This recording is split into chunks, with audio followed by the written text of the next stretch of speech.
My name is Evelyn, and I live in a small flat in Manchester. The city is always alive, full of traffic and rushing people. But inside my little home, life feels heavy and small.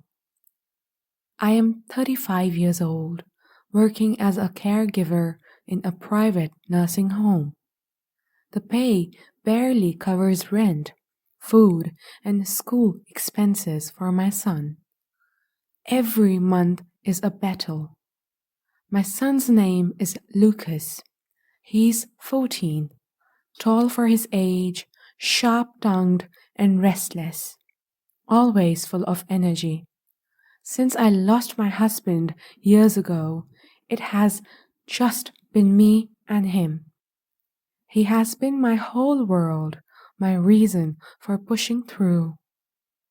But lately, even love hasn't been enough. He has been distant, rebellious. He talks back, skips homework, slams door when I ask him to help. I know he is growing, but sometimes I feel he is slipping away from me. And then came Adrien Wells. He was 40, kind, stable, working in finance. He admired my strength as a single mother. When he asked me to marry him, I thought it was my second chance at happiness, at stability for both me and Lucas. But Lucas didn't see it that way. When I told him over dinner, he shouted, "No, Mum, if you marry him, I'll leave this house." I tried to soothe him.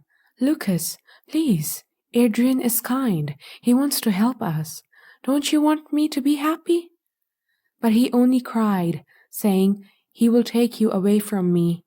You'll let him." That night he locked himself in his room and I heard his sobs. At first, Adrien was patient. He bought us things I could never afford. He tried to talk to Lucas gently, though Lucas ignored him. And slowly I began to notice what Adrien pointed out. "Lucas doesn't respect you," he would say softly when Lucas stormed off. "He slams the door, shouts at you, 'You deserve peace.'" At first I defended my son. "He's just a teenager, Adrien. He's struggling." But the words stayed in my head. The next time Lucas rolled his eyes, the next time he muttered whatever under his breath, I felt a sting of shame. Maybe Adrien was right.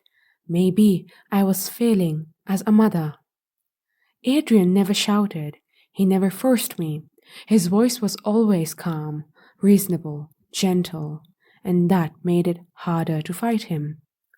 "Lucas needs guidance," he whispered one evening.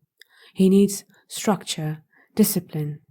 Otherwise, he will only grow wilder. Evelyn, you have done all you could, but now he needs something more." I wanted to believe he was helping. Weeks later, Adrien said carefully, "There's a school, a boarding school, strict but fair. It will give Lucas the discipline he needs. He'll come back stronger, better, and meanwhile, you'll have peace." I resisted at first. He's my son. I can't just send him away. But I remembered the slammed doors, the angry words, the way Lucas looked at me with resentment. My own exhaustion weighed heavy. Maybe Adrien was right. Maybe I couldn't reach Lucas anymore. Maybe sending him away was love in disguise. When I told Lucas, he froze, his face pale. "I told you, Mum. I told you he would take you away from me, and you let him." His voice cracked, but his words cut deeper than any knife. "I hate you, Mum." That night he packed his bag. He turned at the door one last time, eyes burning with betrayal, and then he was gone. Adrien's hand rested on my shoulder as the silence filled the flat. "It is for the best," he murmured. "One day he'll thank you." But the quiet that followed was worse than any storm. Days passed. The flat felt colder, emptier. Adrien sat at the table with me, smiling, but my heart wasn't at peace.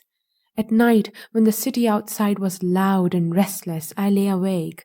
I remembered Lucas's laughter, his childhood hugs, the way he once whispered, "I'll always love you, Mum." And then I remembered Adrien's voice, smooth as silk, dripping slowly into my thoughts until I believed his words more than my son's tears. That was when it struck me. I hadn't chosen freely.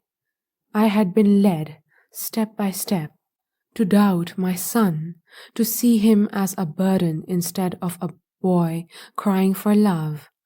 Adrien hadn't forced me. He had simply bent my heart until it broke. And now my son hates me. I thought I was saving my son. I thought I was saving us both. But the truth is, I was blind.